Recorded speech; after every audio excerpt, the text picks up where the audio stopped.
Hi there, welcome back to Welcome Canada YouTube channel. I'm Meenakshi Sharma from Welcome Canada. Want to share a big news, and that is Canadian Supreme Court update process for making a reasonable decision on immigration applications.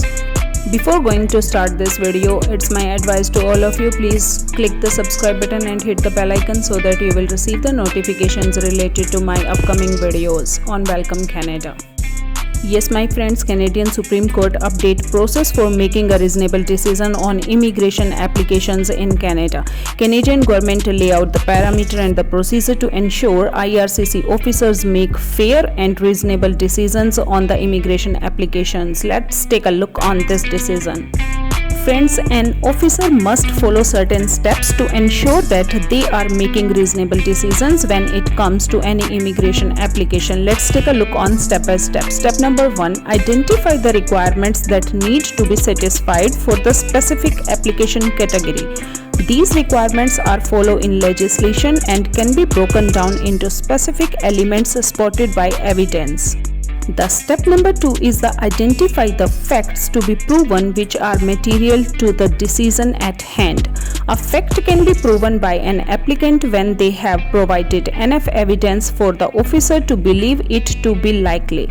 If the evidence does not lead to an officer finding that the fact is likely, then the officer can say the fact has not been established.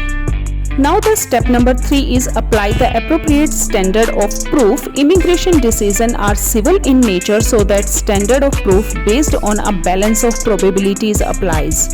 For sometimes to be proven on the balance of probabilities, it must be more likely than not to be true more than 50%. Officers must review the evidence presented for each element and weigh the evidence to determine if the standard of proof is met.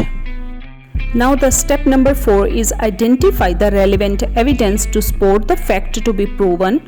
This can be documentary evidence, physical evidence, or verbal evidence. Any relevant evidence must be considered during the decision-making process, and the applicant is responsible for providing sufficient evidence to satisfy the decision maker that the requirements have been met.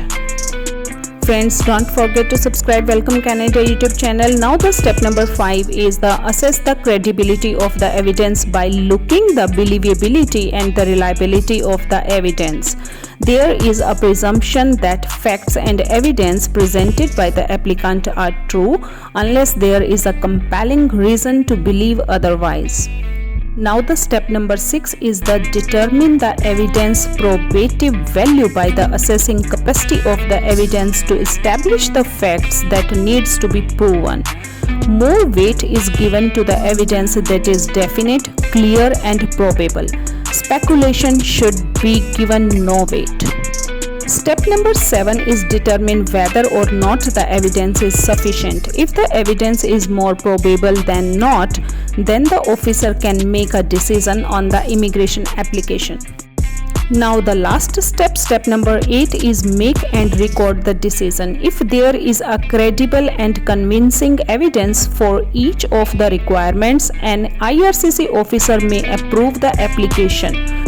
So friends, that's the big news, that Canadian Supreme Court update process for making a reasonable decision on immigration applications. That's all for today's video. Thanks for watching this video. It's necessary to update each and every kind of news with my viewers. Thanks for watching this video. Have a nice day. Bye.